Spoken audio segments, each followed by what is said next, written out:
আসসালামু আলাইকুম ওয়া রাহমাতুল্লাহ। আলহামদুলিল্লাহি রাব্বিল আলামিন ওয়াসসালাতু ওয়াসসালামু আলা সাইয়্যিদিল মুরসালিন ওয়া আলা আলিহি ওয়া সাহবিহি আজমাইন। শহীদি কাফেলা বাংলাদেশ ইসলামিক ছাত্র শিবিরের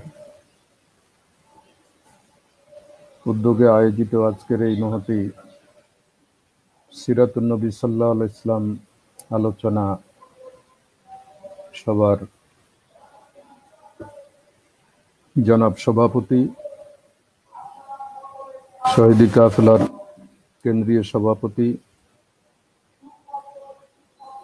সেক্রেটারি জেনারেল, অন্যান্য নেতৃবৃন্দ ও উপস্থিত আল্লাহর প্রিয় হাবিবের একান্ত প্রিয় ভাই বোনেরা,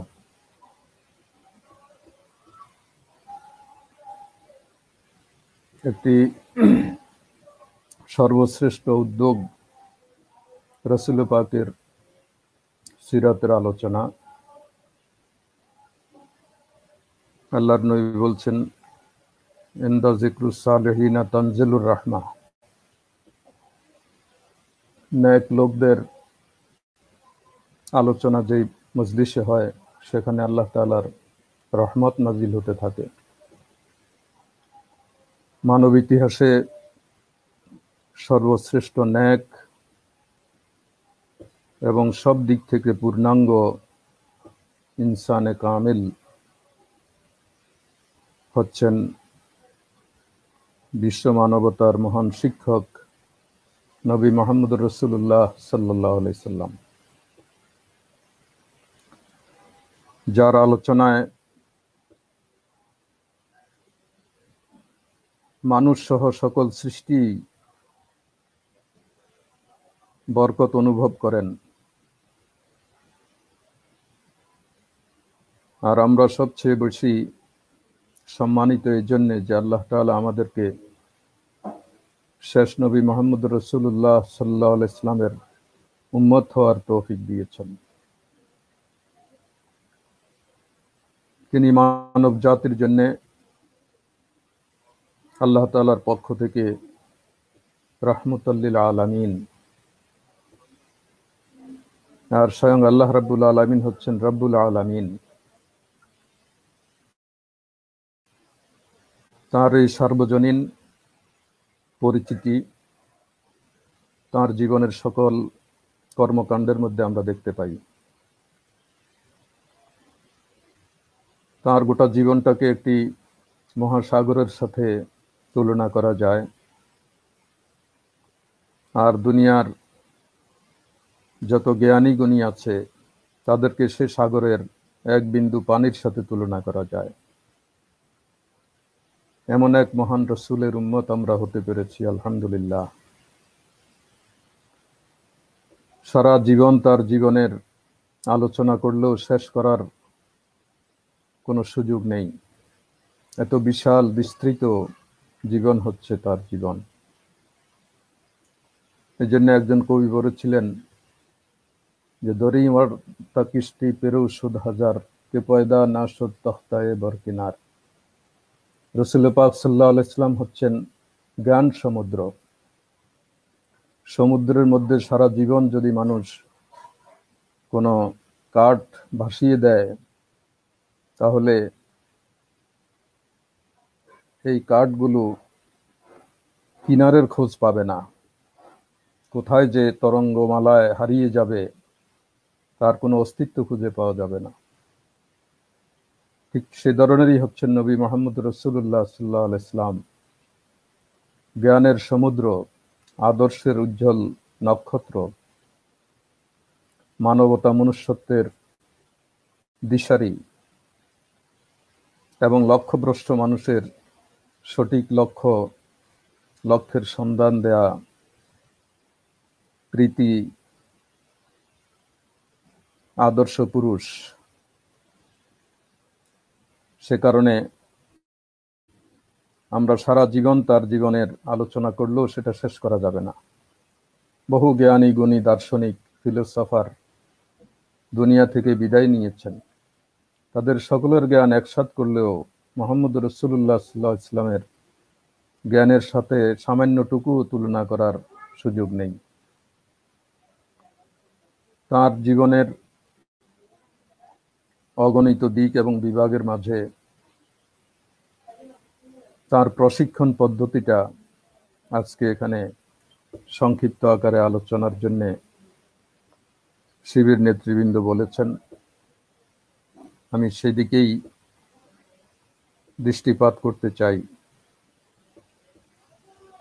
এই জন্য প্রথমে যে জিনিসটি আমি বলতে চাই সেটি হচ্ছে যে আল্লাহ রাব্বুল আলামিন কোরআনে হাকিমে নবী রাসূলগণের আগমনের উদ্দেশ্যের কথা বলেছেন। বিশেষ করে শেষ নবী মুহাম্মদ রাসূলুল্লাহ সাল্লাল্লাহু আলাইহি ওয়াসাল্লামের আগমনের উদ্দেশ্য বলেছেন, হুয়াল্লাযী আরসালা রাসূলাহু বিল হুদা ওয়া দীনিল হক লিইয়ুযহিরাহু আলাদ দীনি কুল্লিহি ওয়ালাউ কারিহাল মুশরিকুন। এই আয়াতটি সূরা সফের 9 নম্বরে, সূরা আল ফাতহের 28, সূরা তাওবার 33 এই জায়গাগুলোতে আছে। এখানে আল্লাহ রাব্বুল আলামিন রাসূল পাক সাল্লাল্লাহু আলাইহি ওয়াসাল্লামের আগমনের উদ্দেশ্য বলেছেন, সেটা হচ্ছে লিইয়ুযহিরাহু আলাদ দীনি কুল্লিহি, সকল আদিয়ানে বাতিলার উপরে, সকল বাতিল মতাদর্শের উপরে, মানুষের মন গড়া মন্ত্রতন্ত্রের উপরে, মানুষের যত মতবাদ পথ এবং পন্থা আছে সকলের উপরে ইসলামকে বিজয়ী করার জন্য মুহাম্মদ রাসূলুল্লাহ সাল্লাল্লাহু আলাইহি ওয়াসাল্লামকে দুনিয়ায় প্রেরণ করেছেন। আর সাথে দিয়েছেন দুটো জিনিস, একটি হচ্ছে বিল হুদা হেদায়াত, আরেকটি হচ্ছে দ্বীনে হক সত্য জীবন ব্যবস্থা। হেদায়েত দিয়েছেন, সত্য জীবন ব্যবস্থা দিয়েছেন। আর এই দুটোরই টার্গেট বলেছেন লিইয়ুযহিরাহু আলাদ দীনি কুল্লিহি। এই দুটোর টার্গেট হবে দুনিয়ায় আল্লাহর দ্বীনকে তাত্ত্বিকভাবে এবং বাস্তবভাবে বিজয়ী করা। আল্লাহর নবী তার জীবদ্দশায় অত্যন্ত সফলভাবে এই দুটো কাজ তিনি করেছেন। সূরা শুরার 13 নম্বর আয়াতে আল্লাহ তাআলা তার নবীকে সহ আরো কয়েকজন শীর্ষস্থানীয় নবীর কথা উল্লেখ করে বলেছেন, শারা'a লাকুম মিনাদ দীনি মা ওয়াসসা বিহি নূহা ওয়াল্লাযী আওহাইনা ইলাইকা ওয়া মা ওয়াসাইনা বিহি ইব্রাহিমা ওয়া মূসা ওয়া ঈসা আন আকিমুদ দীনা ওয়া লা তাতাফাররাকু ফীহি। এখানেও নবীগণের আগমনের উদ্দেশ্য বলেছেন আল্লাহর দ্বীনকে সমাজে প্রতিষ্ঠিত করা, ইসলামকে সমাজে প্রতিষ্ঠিত করা। এটাই ছিল নবী রাসূলগণের দুনিয়ায় আগমনের উদ্দেশ্য। আল্লাহর নবীগণ দুনিয়ায় থাকবেন আর গায়রুল্লাহ সমাজের কর্তৃত্ব করবে, তার অধীনে নবীরা বসবাস করবেন। এটা কোনো অবস্থাতে নবীদের জন্য, ইসলামের জন্য মানানসই নয়। এই জন্য নবী রাসূলগণদেরকে দুনিয়ায় পাঠিয়ে আল্লাহ তাআলা নবীর নেতৃত্বকে প্রতিষ্ঠিত করেছেন, দ্বীনকে বিজয়ী করেছেন। দ্বীন বিজয়ী শক্তি হিসাবে থাকবে আর বাতিল তার অধীনে যতটুকু অনুমোদন পায় ততটুকু থাকবে। এটাই নবী রাসূলগণের জীবনে আমরা দেখতে পাই, তারা এটা সার্থকভাবে বাস্তবায়ন করেছে। কিন্তু আজকে তার উল্টো, বাতিলের অধীনে দ্বীন, আজকে বাতিল যতটুকু এলাও করে ততটুকুই আমরা দ্বীন পালন করতে পারি। এর চেয়ে বড় লজ্জাস্কর এবং অপমানকর অবস্থা মুসলমানদের জন্য আর কিছুই হতে পারে না। রাসূল পাক সাল্লাল্লাহু আলাইহি ওয়াসাল্লামের আগমনের এই উদ্দেশ্য বাস্তবায়নের জন্য আল্লাহ রাব্বুল আলামিন তাকে আরো একটি দায়িত্ব দিয়েছেন। সেই দায়িত্বটি হচ্ছে কোরআনে পাকে সূরা বাকারায় আল্লাহ তাআলা বলেছেন, কামা আরসালনা ফীকুম রাসূলাম মিনকুম ইয়াতলু আলাইকুম আয়াতিনা ওয়া ইউযাক্কিকুম ওয়া ইউআল্লিমুকুমুল কিতাবা ওয়াল হিকমা ওয়া ইউআল্লিমুকুম মা লাম তাকুনু তা'লামুন। সূরা বাকারার 151 নম্বর আয়াত, 129 নম্বর আয়াত, সূরা আল ইমরানের 164 নম্বর আয়াত, সূরা জুমার 2 নম্বর আয়াত। এই কয়েকটি সূরাতে এই আয়াতটি আল্লাহ রাব্বুল আলামিন বারবার উল্লেখ করেছেন। এই আয়াতগুলো বিভিন্ন সূরায় বিভিন্ন প্রেক্ষাপটে এবং বিভিন্ন সময়ে আল্লাহ তাআলা নাজিল করেছেন। এবং ভিন্ন ভিন্ন রোগ ও স্বভাব চরিত্রের মানুষের জন্যই আল্লাহ তাআলা এই আয়াতগুলো নাজিল করেছেন। কিন্তু এই আয়াতগুলোতে অভিন্ন একটা কর্মনীতি আল্লাহ তাআলা পেশ করেছেন।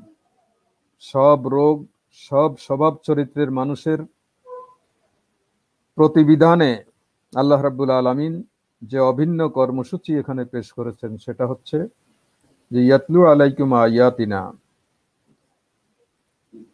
তোমাদের কাছে আমার আয়াতগুলো তিনি তেলাওয়াত করবেন, ওয়া ইউযাক্কিকুম, তোমাদেরকে পবিত্র করবেন, ওয়া ইউআল্লিমুকুমুল কিতাব ওয়াল হিকমা, তোমাদেরকে কিতাব ও হিকমতের শিক্ষা দান করবেন, এবং ওয়া ইউআল্লিমুকুম মা লাম তাকুনু তা'লামুন, আর অনাগত ভবিষ্যতে অনেক কিছু তোমাদের সামনে আসবে যেগুলোর প্রকৃত নলেজ তোমাদের নাই, সেগুলো সম্পর্কেও আল্লাহর নবী শিক্ষা দেওয়ার জন্য দুনিয়ায় এসেছেন। এই কর্মনীতি অনুযায়ী অত্যন্ত গুরুত্ব দিয়ে ভূমিকা পালনের দায়িত্ব স্বয়ং আল্লাহ তাআলা তার নবীকেই দিয়েছেন। একজন জীবন বিধান নিয়ে আসবে আর আরেক চিন্তার আরেক লোক সেই জীবন বিধানের ব্যাপারে শিক্ষা দান করবে, এটা কোনো অবস্থাতেই গ্রহণযোগ্য নয়। আল্লাহ তাআলা যে দিন নিয়ে নবীকে পাঠিয়েছেন সেই দিনের আলোকে মানুষকে গড়ে তোলার জন্য নবীকেই দায়িত্ব দিয়েছেন। কিন্তু এই শিক্ষা নীতির ক্ষেত্রেও আজকে আমাদের এক কঠিন সংকটে আমরা, যারা ইসলাম মানে না, কোরআন জানে না, কোরআনের চরিত্র যাদের কাছে নেই, আজকে স্কুল কলেজ বিশ্ববিদ্যালয়গুলোতে আমরা তাদের কাছে শিক্ষা গ্রহণ করছি।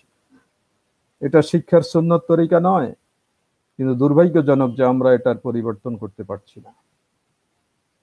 আল্লাহ রাব্বুল আলামিন তার নবী মুহাম্মদ রাসূলুল্লাহ সাল্লাল্লাহু আলাইহি ওয়াসাল্লামকে শিক্ষক এবং প্রশিক্ষণ দাতা হিসাবে, মুআল্লিম হিসাবে দুনিয়ায় পাঠিয়েছেন। তিনি নিজেই বলেছেন, ওয়াইন্নামা বুইসতু মুআল্লিমান, আমি তোমাদের কাছে শিক্ষক হিসাবে প্রেরিত হয়েছি। বিপ্লবের উপযোগী লোক তৈরি করা ও কল্যাণ রাষ্ট্র পরিচালনায় যোগ্যতা সম্পন্ন লোক গড়ার জন্য আল্লাহর নবীর আনিত এই কর্মনীতির কোনো বিকল্প নেই। বিশ্ব আজকে উন্নতি করতে করতে গ্রহ নক্ষত্র পর্যন্ত চষে বেড়াচ্ছে, কিন্তু যতই আমরা উন্নতি করি না কেন, মুহাম্মদ রাসূলুল্লাহ সাল্লাল্লাহু আলাইহি ওয়াসাল্লামের কাছে আল্লাহর পক্ষ থেকে যেই শিক্ষানীতি, কর্মনীতি, মানুষ গড়ার কর্মসূচি নাজিল করেছেন, তার বিকল্প কোনো কর্মসূচি নাই। একে বাদ দিয়ে যদি কেউ কিছু করতে চায়, তার পক্ষে তা সম্ভব না, সফলতা আসবে না, দিন দিন সংকট বৃদ্ধি পেতে থাকবে। সেজন্য আল্লাহ তাআলা তাকে এই কর্মনীতির সবক দিয়েছেন, এই কর্মনীতি অনুযায়ী মানুষ গড়ার জন্য নির্দেশ দিয়েছেন। এই আয়াতগুলোতে তার 4টি কর্মনীতি আমরা দেখতে পাই, এবং এগুলো স্পষ্টভাবে আল্লাহ রাব্বুল আলামিন উল্লেখ করে তার হাবিবকে বলে দিয়েছেন যে তুমি নিজেই এগুলোর আলোকে আল্লাহর বান্দা বান্দীদেরকে তুমি তৈরি করবে। তার এই মানুষ গড়ার কর্মনীতির মাঝে প্রথম দুটি হচ্ছে নিজেকে গড়ার, ইয়াতলু আলাইকুম আয়াতিনা ওয়া ইউযাক্কিকুম, আর পরবর্তী দুটি হচ্ছে অন্যকে গড়ার জন্য, ওয়া ইউআল্লিমুকুমুল কিতাব ওয়াল হিকমা ওয়া ইউআল্লিমুকুম মা লাম তাকুনু তা'লামুন। তাফসিরে বলা হয়েছে ইউআল্লিমুকুম মিন উমুরিদ দুনিয়া ওয়াদ দ্বীন, তুমি মানুষকে দ্বীনের যাবতীয় বিষয়াশয় সম্পর্কে জানাবে, দুনিয়ার যাবতীয় বিষয়াশয় সম্পর্কে জানাবে, শিক্ষিত করবে। এভাবে কোরআনে হাকিমের আরো বিভিন্ন জায়গায় জ্ঞান এবং জ্ঞান অর্জনের প্রয়োজনীয়তা, এর ফজিলত, এর কল্যাণকারিতা আল্লাহ তাআলা তুলে ধরেছেন, এবং রাসূল পাক সাল্লাল্লাহু আলাইহি ওয়াসাল্লাম তার জীবনে সেগুলো কার্যে পরিণত করেছেন। তিনি তার এই কর্মনীতির ভিত্তিতে প্রথমে মানুষের চিন্তা ও দৃষ্টিভঙ্গির পরিবর্তন করেন, এরপর চরিত্র অভ্যাসের পরিবর্তন করেন, এরপর সমাজ পরিবর্তন ও এ ব্যাপারে কর্তব্যবোধ জাগ্রত করার চেষ্টা করেন। মক্কি অধ্যায়ের যে সূরাগুলো আমরা দেখতে পাই, এগুলোতে মূলত মানবতার মহান শিক্ষক নবী মুহাম্মদ রাসূলুল্লাহ সাল্লাল্লাহু আলাইহি ওয়াসাল্লামকে শিক্ষার মূল বিষয়গুলো আল্লাহ রাব্বুল আলামিন নাজিল করেছেন। তিনি সেই নীতির ভিত্তিতে, তাওহীদ, রিসালাত, আখিরাতের ভিত্তিতে তিনি তার যাবতীয় শিক্ষা কার্যক্রম পরিচালনা করেন এবং অন্ধকারে হারিয়ে যাওয়া মানবতাকে তিনি আদর্শের সর্বোচ্চ শিখরে এই নীতির ভিত্তিতেই তিনি পৌঁছাতে সক্ষম হয়েছেন। মুহাম্মদ রাসূলুল্লাহ সাল্লাল্লাহু আলাইহি ওয়াসাল্লাম তার শিক্ষার মূল উৎস বানিয়েছেন আল কোরআন, কোরআনকে। আর কোরআন হচ্ছে এমন একটি গ্রন্থ যেখানে দ্বীনি বিষয় যেমনি ভাবে আছে, ঠিক তেমনি ভাবে দুনিয়াবী জীবনের সুখ স্বাচ্ছন্দ্যের ফর্মুলাও আল্লাহ রাব্বুল আলামিন কোরআনে কোথাও বিস্তারিত অথবা কোথাও সংক্ষিপ্ত আকারে আল্লাহ তাআলা তুলে ধরেছেন। আল্লাহর নবী সেই কোরআনের ভিত্তিতেই তার সঙ্গী সাথীদেরকে শিক্ষা দিয়েছেন, দুনিয়াবাসীকে সে শিক্ষা গ্রহণের জন্য আহ্বান জানিয়েছেন। তিনি যেসব পদ্ধতি অবলম্বন করে শিক্ষাদান করেছেন, তার মধ্যে আমরা দেখতে পাই যে যখনই আল্লাহ তাআলার পক্ষ থেকে তার কাছে ওহী নাজিল হতো, তখন তিনি সে ওহীর বাণীগুলো নিজে আগে আত্মস্থ করতেন, খুবই তাড়াহুড়া করতেন যাতে ওহী নাজিলের সাথে সাথেই তিনি মুখস্থ করে ফেলতে পারেন। অত্যন্ত পেরেশান হয়ে তিনি ব্যস্ত হয়ে যেতেন, না জানি কোনো শব্দ তার থেকে ছুটে যায়। আল্লাহ রাব্বুল আলামিনের জন্য তাকে বলছেন, লা তুহাররিক বিহি লিসানাকা লিতা'জালা বিহি ইন্না আলাইনা জামআহু ওয়া কুরআনা। আপনি অত তাড়াহুড়া করবেন না, আপনি ধীরস্থিরভাবে শুনুন, কোরআনকে আপনার মানসপটে মুদ্রিত করে দেবার দায়িত্ব আমার। এভাবে তিনি অজানাকে জানার জন্য পেরেশান থাকতেন, আল্লাহ তাআলা তাকে সাহায্য করতেন। আর ঠিক তেমনি ভাবে সাহাবায়ে কেরামকে তিনি সেভাবে গড়ে তুলেছেন। আল্লাহ রাসূলের সাহাবাগণের জ্ঞান অর্জনের যে পিপাসা, জানার যে আগ্রহ, এটা সাহাবায়ে কেরামের জীবন থেকে আমরা দেখতে পাই। আল্লাহ রাসূলের মজলিসে, মসজিদে নববীতে আসহাবে কেরাম যেভাবে দুনিয়ার সব কিছুকে ত্যাগ করে রাসূলের মুখ নিঃসৃত বাণী শোনার জন্য, জানার জন্য যেভাবে পড়ে থাকতেন, এটা পৃথিবীর ইতিহাসে আর কোনো মানব গোষ্ঠী দেখাতে পারবে না। তিনি ওহী নাজিল হওয়ার সাথে সাথেই কয়েকজন কাতেবকে নিয়ে একটা কমিটি করে দেন। এই কমিটি ওহী যখনই নাজিল হতো এগুলো লিখে রাখত। অর্থাৎ প্রশিক্ষণের যাবতীয় উপায় উপকরণ তার জীবন থেকেই আমরা দেখতে পাই। আজকের লিখা, আজকের কাগজ, আজকের যে বই পুস্তক, আজকের যে শিক্ষা প্রতিষ্ঠান, আজকের যে নতুন নতুন শিক্ষার অনেক পদ্ধতি, পলিসি আমরা দেখতে পাচ্ছি, এগুলোর সবেরই জন্মদাতা হচ্ছেন, আবিষ্কারক হচ্ছেন নবী মুহাম্মদ রাসূলুল্লাহ সাল্লাল্লাহু আলাইহি ওয়াসাল্লাম। সুতরাং বিশ্ব তাকে বাদ দিয়ে কোনো নিজেদের গৌরব প্রকাশ করলে এটা সম্পূর্ণভাবে অজ্ঞতা ছাড়া আর কিছু নয়। মুহাম্মদ রাসূলুল্লাহ সাল্লাল্লাহু আলাইহি ওয়াসাল্লাম মসজিদে নববীকে শিক্ষা কেন্দ্র হিসাবে গড়ে তুলেছিলেন। প্রায় 2 শতাধিক সাহাবা আল্লাহ রাসূলের মজলিসে সব সময় থাকতেন।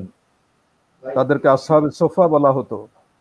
তাদের বৈশিষ্ট্য ছিল, কোন সাহাবা যদি আয় রোজগারে বাইরে যেতেন, তাহলে অন্যদেরকে দায়িত্ব দিয়ে যেতেন যে আমি যতক্ষণ অনুপস্থিত থাকবো তোমরা শুনবে আল্লাহ রাসূল কি বলেছেন, এবং এসে এই সময়ের মধ্যে আল্লাহ রাসূল কি বলেছেন সেটা তারা জেনে নিতেন।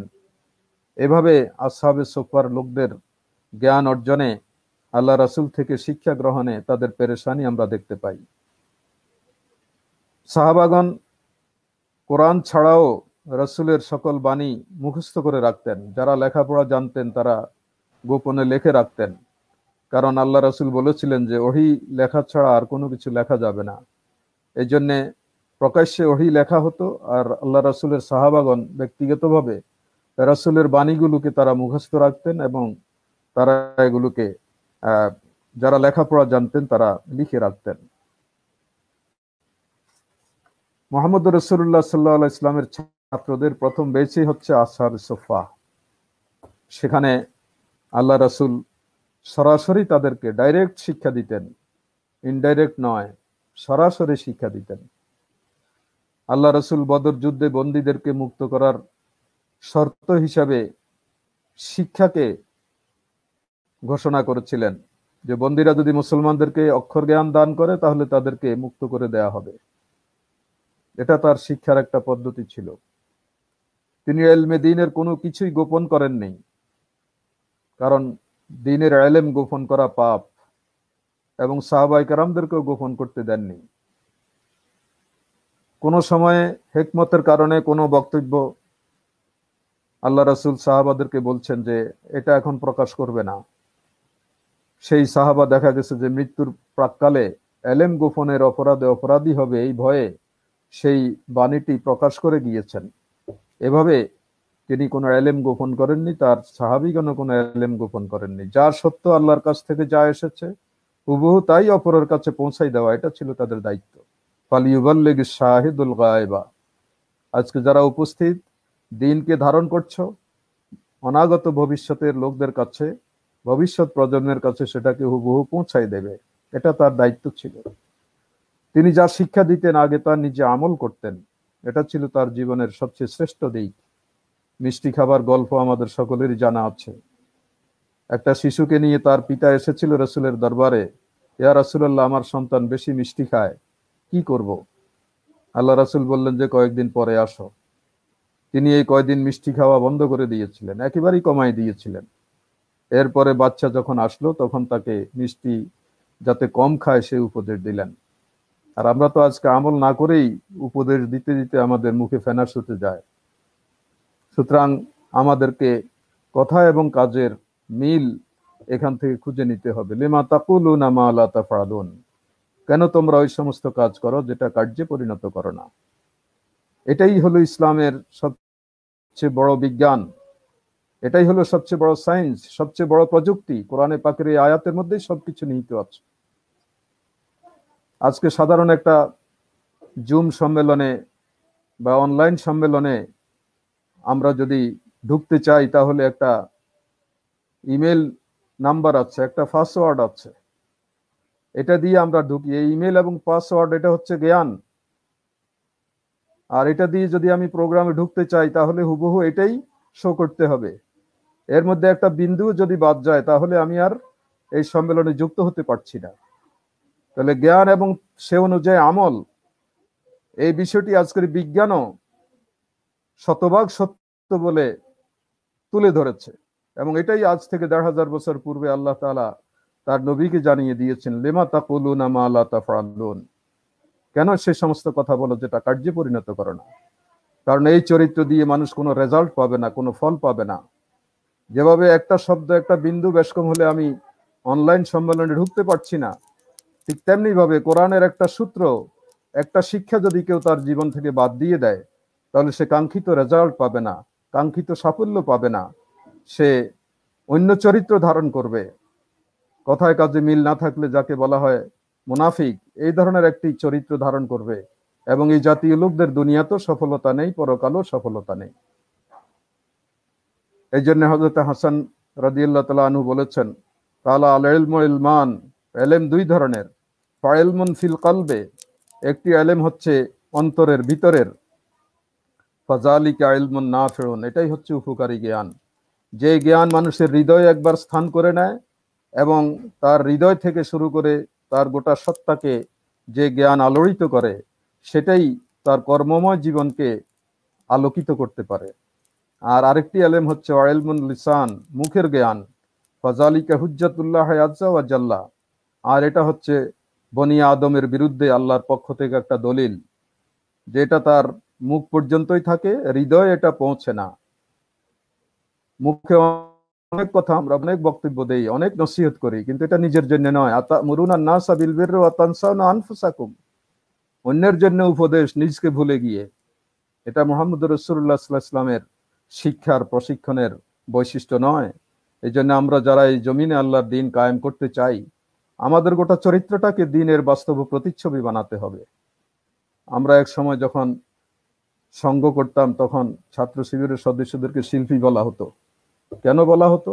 যে শিল্পীর মতো তাদের চরিত্র, উঠা বসা, কায় কারবার, আমল, আখলাক, লেনদেন, মুআমালাত, একেবারে শিল্পী যেভাবে কোনো কিছুকে আঁকে, মানুষের চোখ দাদানো, মানুষের চোখ লেগে থাকে সেদিকে, তখনকার সদস্যদেরকে দেখলে, কর্মীদেরকে দেখলে ঠিক সেরকমই অবিকল মনে হতো। এই জন্য তাদেরকে শিল্পী বলা হতো। অবশ্য পরে আন্ডারগ্রাউন্ড ওয়ার্কের পরে এই পরিভাষার চালু ছিল না। তো আসলে এটাই হচ্ছে ইসলামের মূল টার্গেট। মুহাম্মদ রাসূলুল্লাহ সাল্লাল্লাহু আলাইহি ওয়াসাল্লাম যেই সোনার মানুষ তৈরি করেছিলেন, মূলত তাদের দিকে তাকালে সেরকমই মনে হয়। তার শিক্ষার একটা পদ্ধতি ছিল, সহজ সরল ভাষায় শিক্ষা দিতেন।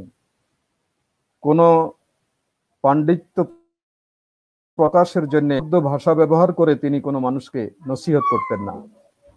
সহজ সরল ভাষায় সাধারণ মানুষ যাতে বুঝতে পারে, সেভাবেই তিনি মানুষকে শিক্ষা দিতেন। হযরত আব্দুল্লাহ ইবনে আব্বাস থেকে বর্ণিত হাদিসে আল্লাহর নবী বলেছেন, আল্লিমু ওয়া ইয়াসসিরু, মানুষকে শিক্ষা দাও এবং সহজ করো। ওয়া আল্লিমু ইয়াসসিরু, এভাবে তিনবার তিনি বলেছেন। ওয়াইজা গাজিবতা ফাসকুত মাররাতাইন, আর শিক্ষা দিতে দিতে বারবার বলার পরে যদি তোমার রাগ চলে আসে, তাহলে তুমি চুপ হয়ে যাও। এই কথাটি দুইবার বলেছেন। আল আদাবুল মুফরাদ নামক গ্রন্থে এই হাদিসটি উল্লেখ রয়েছে। হযরত আনাস থেকে একটি হাদিস বর্ণিত আছে, কানান নবী সাল্লাল্লাহু আলাইহি ওয়াসাল্লাম ইজা তাকাল্লামা বিকালিমাতিন, যখন তিনি কোনো বক্তব্য দিতেন, আ'আদাহা সালাসান, তিনবার বলতেন, হাত্তা তাফহিমা আনহু, যেখান থেকে মানুষ শিখতে পারত। অর্থাৎ একবার বললেই, ওই ধরনের ক্যারিবার সম্পন্ন লোক তার মজলিসে ছিল যে একবার বললেই তিনি বুঝে ফেলতেন। আবার আরেক ধরনের লোক ছিল যারা দুইবার বলতে বুঝতে পারতেন। আবার আরেক শ্রেণীর লোক ছিল যারা তিনবার বললে বুঝতে পারতেন। এভাবে সকলকেই আল্লাহ রাসূল প্রশিক্ষিত করার জন্য এই বিজ্ঞানসম্মত পন্থা অবলম্বন করেছেন। বুখারী শরীফে এই কথাটি বলা আছে। তিনি উপমার মাধ্যমে মানুষকে শিক্ষা দিতেন। কোরআনে পাকেরও শিক্ষা পদ্ধতি এটা। মিসাল পেশ করে তিনি শিক্ষা দিতেন মানুষকে, দৃষ্টান্ত পেশ করে মানুষকে শিক্ষা দিতেন, ঐতিহাসিক ঘটনাবলী দিয়ে মানুষকে শিক্ষা দিতেন। বিভিন্ন নির্দোষ কিচ্ছা কাহিনী কোরআনে পাকের বিভিন্ন পাতায় আমরা দেখতে পাই। এই নির্দোষ কিচ্ছা কাহিনী, এইগুলো আল্লাহ রাব্বুল আলামিন শিক্ষার একটা অন্যতম দিক বলে উল্লেখ করেছেন। কোরআনে এরকম অনেক নির্ভুল কিচ্ছা কাহিনীর কথা উল্লেখ আছে। এটা রাসূল পাকের একটা শিক্ষা পদ্ধতি ছিল। যারা ছাত্র তারা এর দ্বারা অনায়াসে সহজে জিনিস বুঝতে পারে। তার শিক্ষা পদ্ধতির প্রশিক্ষণ পদ্ধতি তার একটি ছিল যে ব্যক্তির মধ্যে সুন্দর ও গঠনমূলক অভ্যাসের লালন এবং সেই অভ্যাসের লালনে সহযোগিতা করে তিনি মানুষকে তৈরি করার চেষ্টা করেছেন। তিনি শিক্ষা দিয়ে চলে আসতেন না। আজকের তো শিক্ষা প্রতিষ্ঠানগুলোতে শিক্ষকরা শিক্ষা দেয়, এরপরে আর কোনো খবর রাখে না ছাত্রদের। বাকি অবৈধ পন্থায় কোচিং করে নিজেদের আয় রোজগার বাড়ায়, এরকম অনৈতিক শিক্ষা রাসূলের ছিল না। আল্লাহ রাসূল নিজেই বসে থাকতেন, একটা কালেমা শিক্ষা দিতেন, শিক্ষা দেওয়ার পর তিনি বসে থাকতেন যে লোকটা এটা শিখলো কিনা, কোনো ভুল করছে কিনা। ভুল করলে নিজ হাতে তিনি ধরাই দিতেন। এটা ছিল আল্লাহ রাসূলের প্রশিক্ষণের একটা পদ্ধতি। তিনি প্রশ্ন উত্তরের মাধ্যমে শিক্ষা দিতেন। প্রশ্ন করতেন, সাহাবায়ে কেরাম বলতেন যে আল্লাহু ওয়া রাসূলুহু আলাম, আল্লাহ এবং তার রাসূল সবচেয়ে বেশি জানেন। এরপরে আল্লাহ রাসূল উত্তর দিতেন। এর মধ্য দিয়ে যারা শিক্ষা গ্রহণ করতে এসেছে তাদের বিষয়টি সম্পর্কে আগ্রহ জাগ্রত করতেন। এভাবে তিনি শিক্ষা দিতেন। তিনি নিষিদ্ধ বস্তু সবার সামনে তুলে ধরে শিক্ষা দিতেন।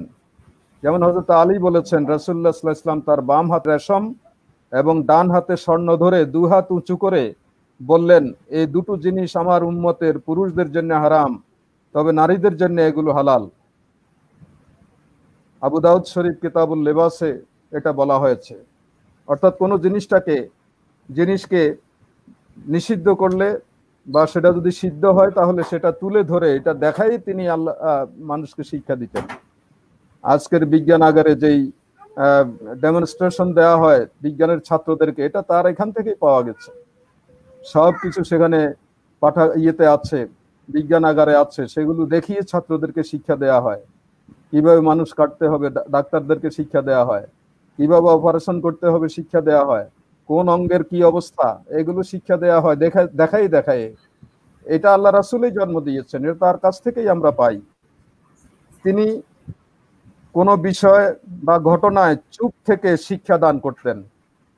তার সামনে কোনো একটা ঘটনা ঘটলো, তিনি এটা নিয়ে চুপ ছিলেন, সাহাবায়ে কেরাম এটাকে সম্মতি মনে করতেন, এভাবে তিনি শিক্ষা দিতেন। এটা হাদিসেরও একটি প্রকার, হাদিসে তাকরিরি মূলত এই শিক্ষাদান পদ্ধতিটাকেই আমাদের সামনে তুলে ধরে। কঠোরতা ও বিপদ আপদে সবর অবলম্বনের উপদেশ দিয়ে মানুষের চিন্তা লাঘব করে তিনি মানুষকে শিক্ষা দিতেন। এটা তার শিক্ষার একটা প্রশিক্ষণের একটা দিক ছিল। শিশুদের পরিণত বয়সে পৌঁছার পূর্বেই বন্দিগির অভ্যাস গড়ে তোলার প্রতি অভিভাবকদের নির্দেশ দিতেন। তাদের সাথে ওয়াদা ভঙ্গ না করতে সতর্ক করতেন। বড়দেরকে, পরিবারের মা বাবাকে শিশুদেরকে পরিণত বয়সে পৌঁছার আগেই আস্তে আস্তে শিক্ষা দিয়ে গড়ে তোলার জন্য বলেছেন। এবং বাচ্চাদের সাথে যা ওয়াদা করবে মুরব্বীরা, তা যাতে কোনো অবস্থাতেই খেলাপ না করে, কারণ খেলাপ করলে আমার কাছ থেকে সে ওয়াদা খেলাফির শিক্ষা পেয়ে গেল।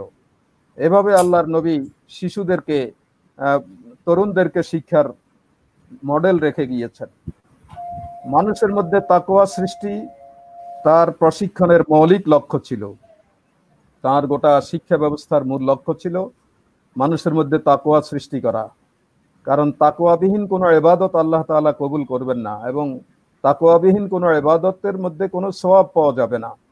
এই জন্য প্রত্যেকটি জিনিস যাতে আল্লাহর ভয়ে মানুষ করতে পারে, সেজন্য তিনি শিক্ষা দিতেন। তিনি বলেছেন, লাইসাল ইলমু আন কাসরাতিল হাদিস, বেশি বেশি কোরআন হাদিস মুখস্থ করা ইলম নয়, ওয়ালাকিন্নাল ইলমু আন কাসরাতিল খাশিয়া, ইলম হচ্ছে, জ্ঞান হচ্ছে বেশি বেশি আল্লাহ তাআলাকে ভয় করা, তার কাছে জবাবদিহির অনুভূতি নিয়ে জীবন যাপন করা। তিনি মানুষকে গড়ে তোলার জন্য তার সোহবত দিয়েছেন, সংস্পর্শ দিয়েছেন, সাহচর্য দিয়েছেন।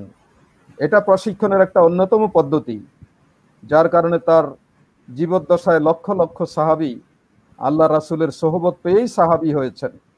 সাহাবী বলা হয় এমন একজন লোকও রাসূলের সোহবত পান নাই, এরকম ইতিহাসে পাওয়া যাবে না। শুধু আল্লাহ রাসূলের হাদিস বর্ণনা করেছেন লক্ষাধিক সাহাবা, আর যারা হাদিস বর্ণনা করেননি, সেরকম জ্ঞান বুদ্ধি রাখতেন না, এরকম সাহাবা তো আরো লক্ষ লক্ষ ছিল। এই সকলেই রাসূলের সোহবত পেয়েছেন, সংস্পর্শ পেয়েছেন, রাসূলের সাথে সামান্য সময় হলেও থাকার সুযোগ তারা পেয়েছেন। সুতরাং মানুষ গড়ার জন্য এটা একটা অন্যতম পদ্ধতি যে সোহবত দেয়া। নেতৃবৃন্দের সোহবত যত বেশি কর্মীরা পাবে, তত বেশি তারা অনুপ্রাণিত হবে। আমাদের ছাত্র জীবনে অনেক নেতৃবৃন্দের সোহবত আমরা পেয়েছি, আজও সেগুলো আমরা ভুলতে পারি নাই, আজও আমাদের মধ্যে সেগুলো আমাদেরকে আন্দোলিত করে। সুতরাং এটা অত্যন্ত গুরুত্বপূর্ণ।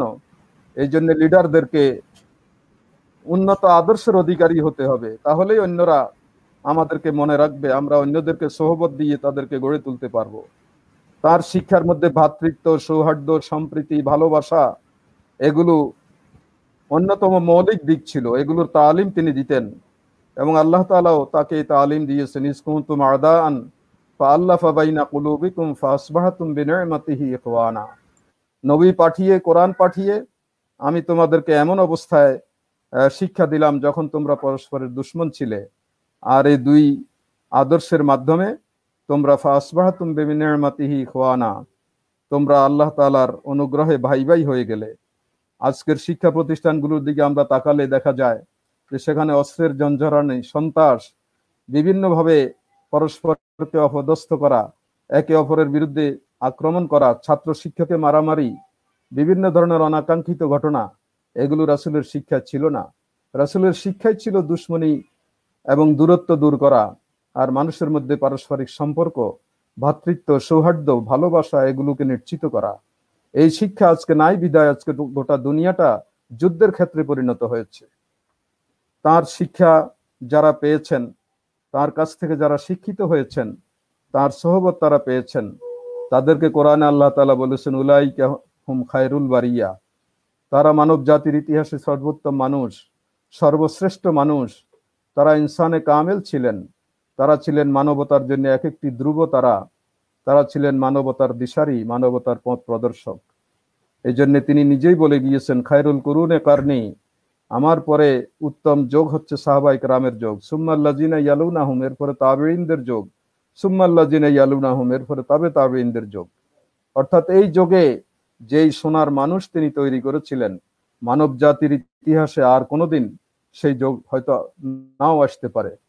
অবশ্য যদি আমরা কোরআন এবং সুন্নাহ রাসূলের তরিকা অনুযায়ী চলতে পারি, তাহলে সেই যোগ আসার সম্ভাবনা আছে। সেটা আমাদের উপরে নির্ভর করছে, আমরা কতটুকু সেটাকে কাজে লাগাতে পারবো। হযরত আব্দুল্লাহ ইবনে মাসউদ রাদিয়াল্লাহু তাআলা আনহু তার শেষ বয়সে তিনি যখন দুনিয়া থেকে বিদায় নেন, তখন অল্প কয়েকজন সাহাবী বাকি ছিল, আর সকল সাহাবারাই দুনিয়া থেকে বিদায় নিয়েছেন। তিনি বলেছিলেন মান কানা মুস্তান্নান ফালিউস্তান্নে বিমান কাদ মাতা, তোমরা যদি কোনো কারো সফল জীবন যাপন পদ্ধতি অনুসরণ করতে চাও, তাহলে তোমরা ইতিমধ্যে যারা দুনিয়া থেকে বিদায় নিয়েছে তাদের জীবন অনুসরণ করো। ফাইনাল হাইয়া লা তুমানু আলাইহিল ফিতনা, কারণ যারা এখন জীবিত আছে তারা ফিতনা থেকে নিরাপদ নয়, দুর্বলতা থেকে মুক্ত নয়। এরপর তিনি বললেন উলাইকা আসহাবু মুহাম্মাদিন সাল্লাল্লাহু আলাইহি সাল্লাম, আর দুনিয়া থেকে ইতিমধ্যে যারা বিদায় নিয়েছে তারা ছিলেন মুহাম্মদুর রাসূলুল্লাহ সাল্লাল্লাহু আলাইহি সাল্লামের সাহাবী। কানু আফজালা হাযিহিল উম্মাহ, তারা ছিলেন এই উম্মতের সর্বশ্রেষ্ঠ সন্তান। আবাররাহা কুলুবান, তাদের অন্তরগুলো ছিল নেক। ওয়া আরমাকাহা ইলমা, এবং তাদের জ্ঞান ছিল গভীর। ওয়া আকাল্লুহা তাকাল্লুফান, তাদের মধ্যে কোনো কৃত্রিমতা ছিলই না। উপরে বিরাট ভদ্র মানুষ আর ভিতরে নোংরামি, এরকম তাদের চরিত্রের মধ্যে বিন্দু বিসর্গ পাওয়া যেত না, কোনো কৃত্রিমতা তাদের মধ্যে ছিল না। আখতারাহুমুল্লাহু লিসহবতি নবিয়্যিহি, আল্লাহ রাসূলের সোহবতের মাধ্যমে আল্লাহ তাআলা তাদেরকে মর্যাদাবান করেছেন। ওয়ালি ইকামাতি দীনিহি, এবং তার দ্বীনের জন্য তাদেরকে আল্লাহ তাআলা বাছাই করেছেন, ইকামতে দ্বীনের জন্য বাছাই করেছেন। ফাআরিফু লাহুম, তোমরা তাদের পরিচয় সম্পর্কে জানো, তাদের বৈশিষ্ট্য সম্পর্কে জানো। ওয়াত্তাবাউহুম আলা আসরিহিম, তাদের পদাঙ্ক অনুসরণ করো। ওয়াতামাসসাকু বিমাস্তাতাতুম মিন আখলাকিহিম ওয়া সিয়ারিহিম, আর তোমাদের সাধ্য অনুযায়ী তোমরা আসহাবে কেরামের চরিত্র এবং তাদের জীবন তোমরা মজবুতভাবে ধারণ করো। ফাইন্নাহুম কানু আলাল হুদাল মুস্তাকিম, কারণ তারা পরিপূর্ণভাবে সিরাতে মুস্তাকিমের উপরে, হেদায়েতের উপরে কায়েম ছিল। মুহাম্মদ রাসূলুল্লাহ সাল্লাল্লাহু আলাইহি ওয়াসাল্লাম এরকম সার্থক মানব গোষ্ঠী দুনিয়ায় তৈরি করেছিলেন তার সোহবতের দ্বারা, তার বিজ্ঞানসম্মত প্রশিক্ষণ পদ্ধতির দ্বারা। আজকে যদি আমরা সেই পদ্ধতি অনুসরণে আমাদের কর্মী বাহিনীকে এবং এদেশের জনগণকে আমরা গড়ে তুলতে পারি, তাহলে আল্লাহ তাআলা এই পৃথিবীকে আবার সেই খেলাফতের রাশেদার আদলে একটি কল্যাণ রাষ্ট্রে পরিণত করবেন। আল্লাহ তাআলা আমাদেরকে সে শক্তি দান করুন, সে সাহস দান করুন, সেই যোগ্যতা দান করুন। এই কামনা করে বক্তব্য এখানে শেষ করছি। ওয়া আখিরু দাওয়ানা আনিল হামদুলিল্লাহ। আসসালামু আলাইকুম ওয়া রাহমাতুল্লাহ।